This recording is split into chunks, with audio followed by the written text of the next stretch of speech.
Hello,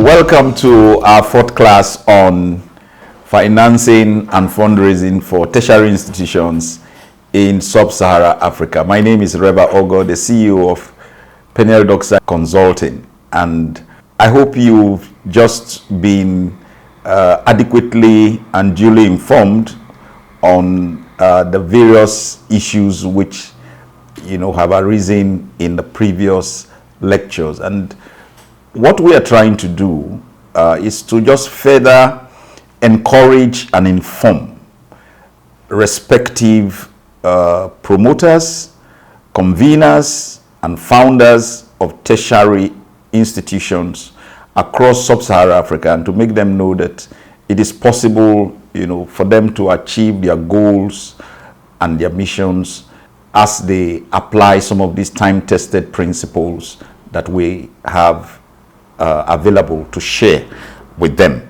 Very quickly, I want us to look at 5 items that you need to think about when creating the endowment fund for your tertiary institution.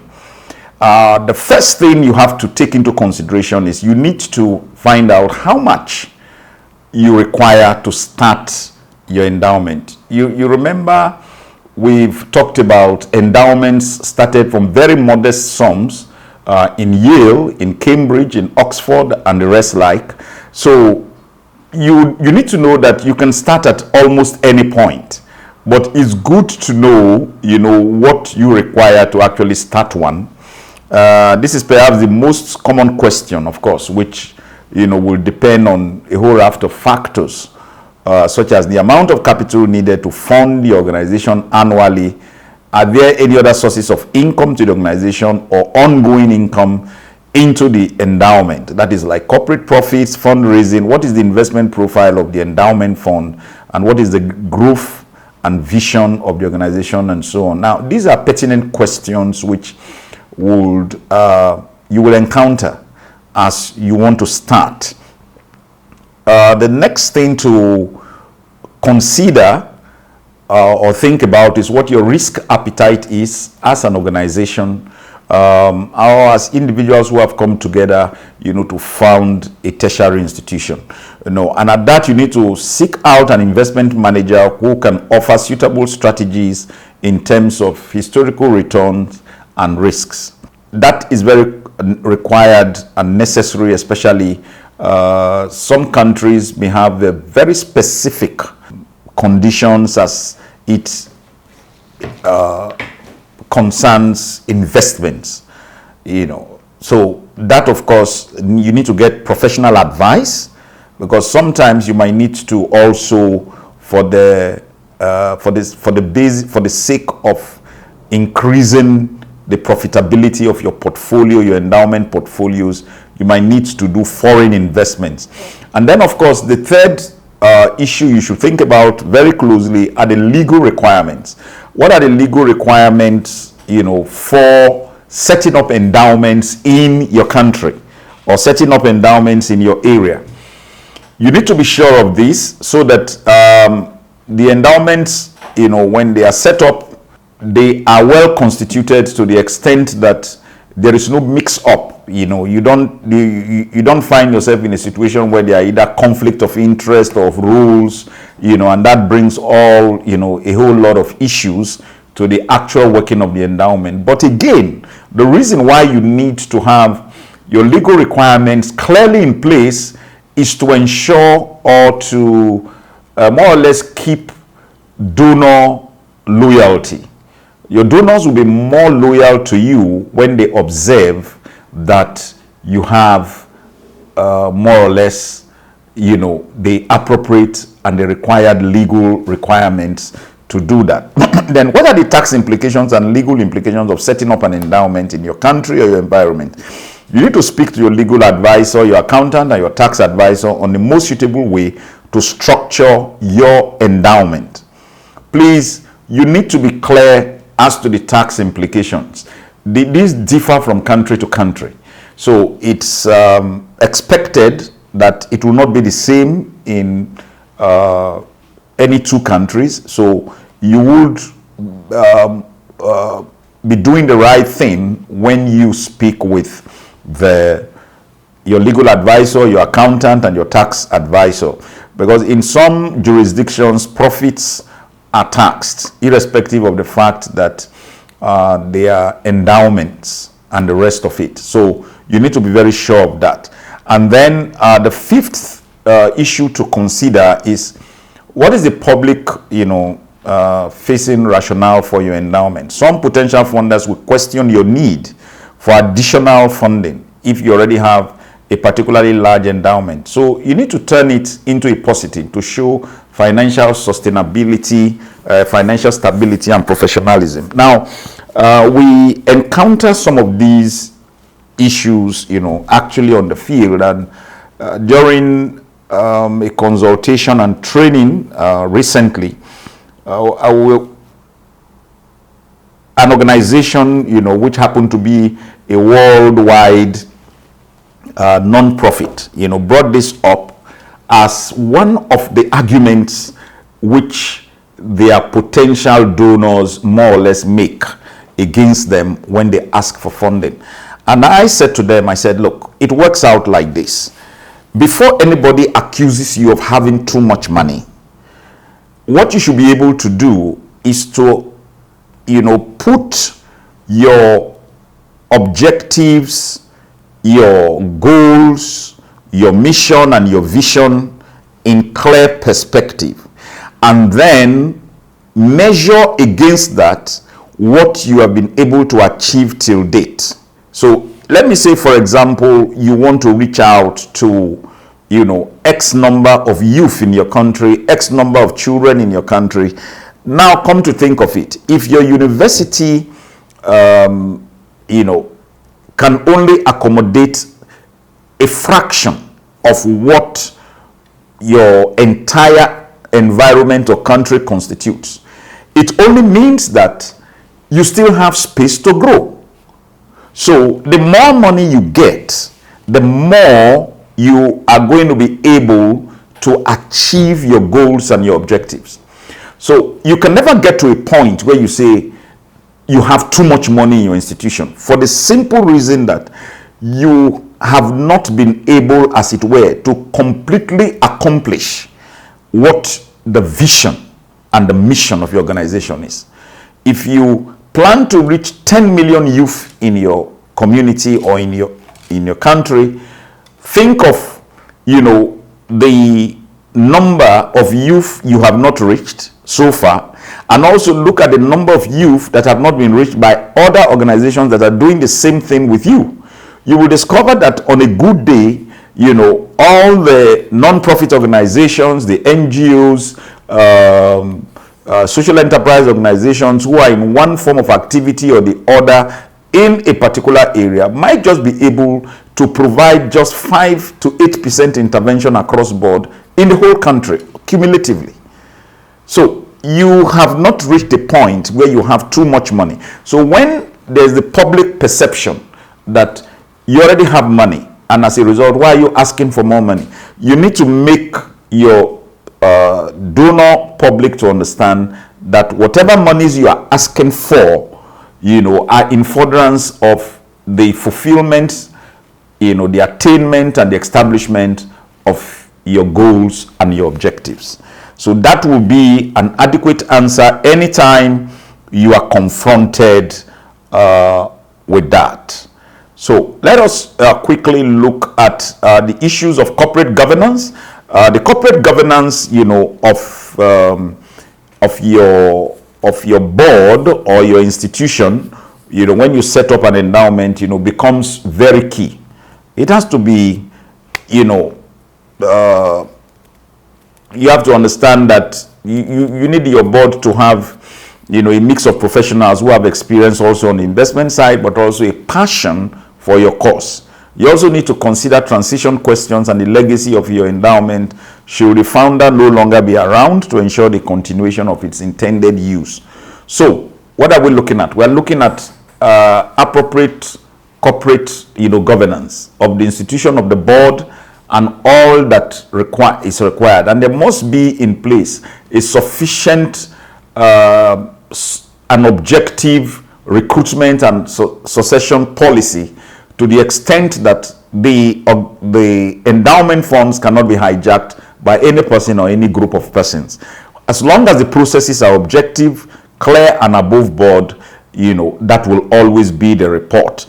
Now, in establishing an educational endowment fund, the managers of these endowments have to deal with the push and the pull of interest to make use of assets to forward their causes or to sustainably grow their respective foundation, institution, or university. And the goal of any group, given the task of managing a university's endowments, for example, is to sustainably grow the funds by the reinvestment of the endowment's earnings, while also contributing to the operating cost of the institution and its goals. So the management of an endowment is a discipline unto itself. An outline of considerations compiled by a leading management team includes setting objectives, developing a payout policy, building an asset allocation policy, selecting managers, managing risks systematically, cutting costs, and defining responsibilities.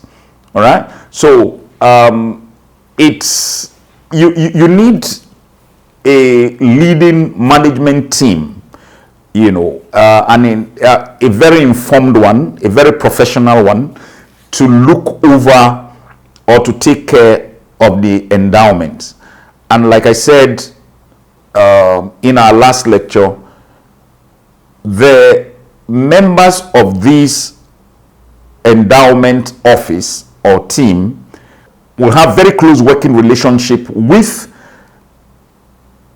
investment fund managers of reputable institutions, to the extent that there will be a sufficient cross-pollination of ideas, of tactics, of professionalism. There will be a mix, a very strong mix, where your institution, puts their position forward, and then the objective fund managers give their own position, and at the end of the day, the best possible comes out for the institution.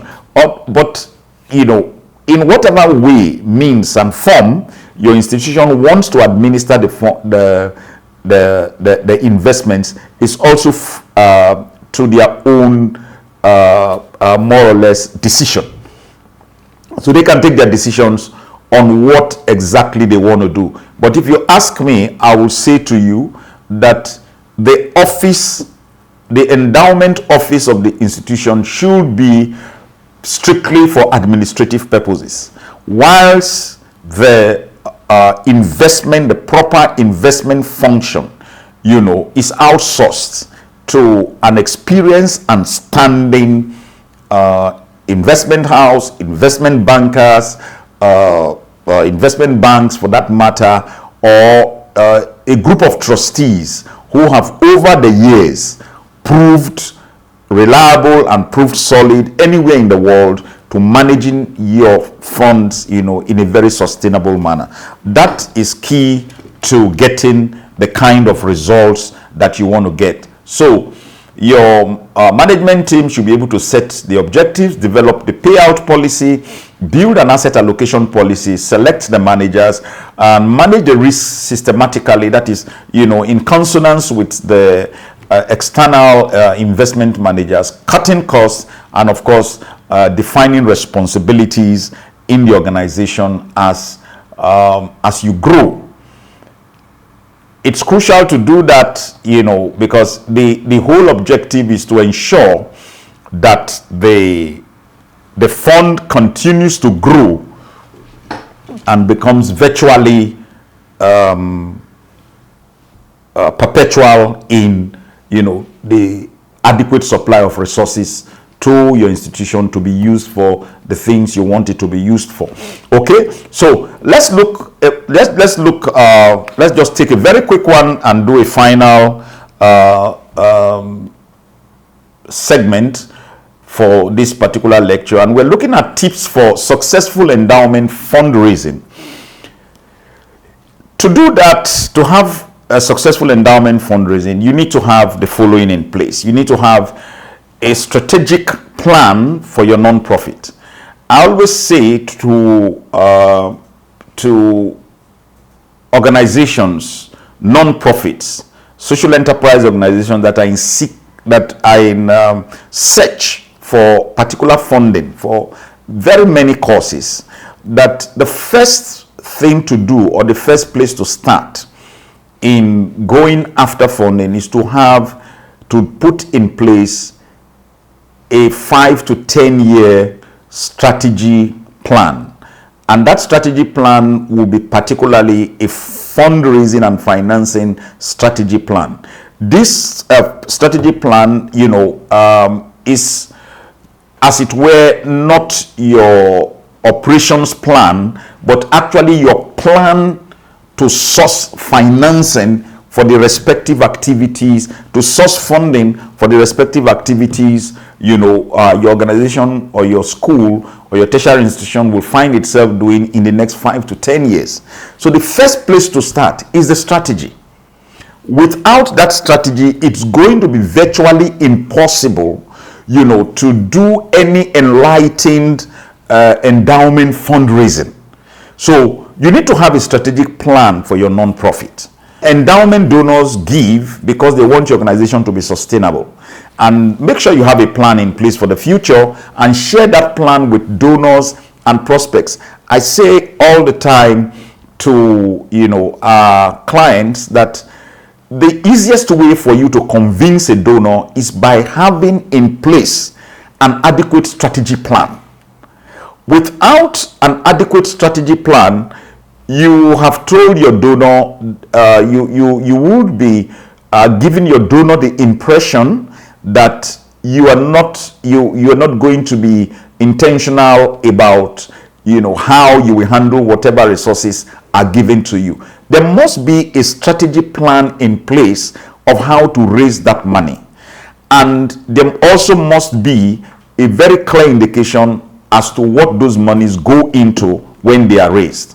That in itself will give your discerning donor some form of reassurance as to what the money will be used for. And then you need to have a reasonable but visionary goal.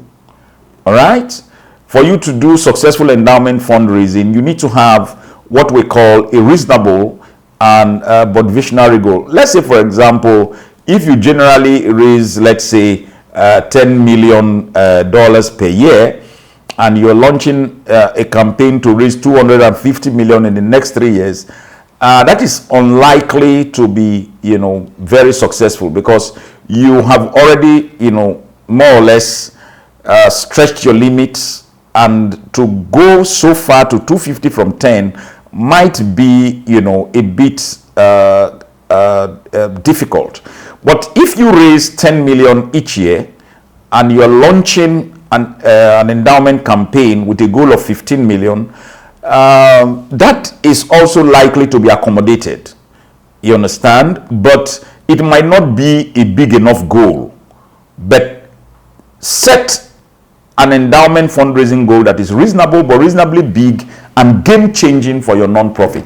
So what would you consider to be, from 10 million, I would want to say, if you've been doing 10 million a year, I would say look at, doing 30 million. In that way, what you're going to, do is that you're going to have a gradual growth process, a gradual growth process that will ensure, that over the period of time, you will get to your desired objective. All right. So sometimes what I just advise is do a 300% increment on whatever you are doing. That in itself, I believe, is a good formula, to hold on to, for trajectory growth, in expectations, in operations, as long as you have now come in to, study your processes sufficiently well, you've put in place the adequate funding and financing strategy, you understand what it is, you've brought in, able managers to work in the system, then of course you can look, towards a 300% per year. Okay, and then to be able to do successful endowment fundraising, you need to put together a professional looking prospectus. Now, I want to say this, with my background in investment banking, I realized that one thing is crucial, especially when you want to introduce a company to the capital market. There is always, the aspect of providing what you call a placement memorandum. That placement memorandum could either be public or private, but it is required that, in putting that placement memorandum in place, you do something that is, essentially very professional and which can, more or less arrest and retain the interest of would-be investors. It's the same thing that happens, with discerning donors. If you're going to give them, a prospectus which is derived out of your strategy plan, your financing and fundraising strategy plan, you must, ensure that you put in place a professional, professionally looking prospectus. So as you approach them, you want to have a professionally designed prospectus that explains the organization, why you are raising the endowment, what the endowment income will fund, what level of gifts you are seeking. Major donors want to see your plan and understand your effort. And you want them to see that you are serious and committed to the process. All right? So a prospectus that is looking good, that has a strong professional slant, will serve you in good stead. Then you have to seek leadership gifts first. The best way to, that's the fourth point, the best way to publicly launch an endowment, is with a 25 to 50% of the goal already raised. If you are launching 100 million Ghana Cedi endowment campaign, approach your endowment leadership team, your organization's key donors, some supportive foundations and other prospects to raise, let's say between 20 to 50 million in commitments before you publicly roll out your campaign. Your discerning donors, your public donors would always want to know what you have already. And when they see that the principal either conveners or friends of the conveners, or friends of the promoters have donated, close to 40%, 30-40%, of what is required, for each round, they then will also be, encouraged to do same. All right. So finally, to do successful endowment fundraising, you need to focus on multi-year gifts. All right. Remember, many people who couldn't write you a check for 100,000 Ghana cedis right now could write you a check for 20,000 Ghana cedis each year for the next 5 years. So focus your endowment fundraising on raising major multi-year gifts and make it easy for your donors to give by offering yearly or monthly invoicing and automatic credit card payments for all those that are interested in them. We had quite an encouraging occurrence of one of our client organizations, who happened to be in northern Ghana, and after a training of this nature, the representative, the manager of the non-profit in the northern parts of the country was able to get, a multi-year gift donation, to the tune of 500,000 Ghana cedis, which of course was given at 100,000 Ghana cedis a year. So what does that say essentially? It helps you to recruit loyal friends when you request for yearly gifts, because what that will necessarily engender is some level of communication and closeness. You have the you'll see that, you know, as time goes on, you need to, you know, keep in touch with the donor, and the donor will also want to keep in touch, you know, to see how things are going on your end. So this can help you, you know, to win, you know, actual loyal friends to the entire process. I don't know, but I think I've had, you know, a great time, you know, today delivering this fourth part of this lecture, and I look forward to meeting you again. My name is Reva Ogo. I'm a member of the Chartered Institute of Fundraising of the United Kingdom and the CEO of Peniel Doxa Consulting. Do kindly follow us. Go to our website for alerts on funding and scholarships, and also to watch some of our educational videos, and follow us on all our other social media handles as displayed on the screen. It's nice to be with you, and I hope to see you soon.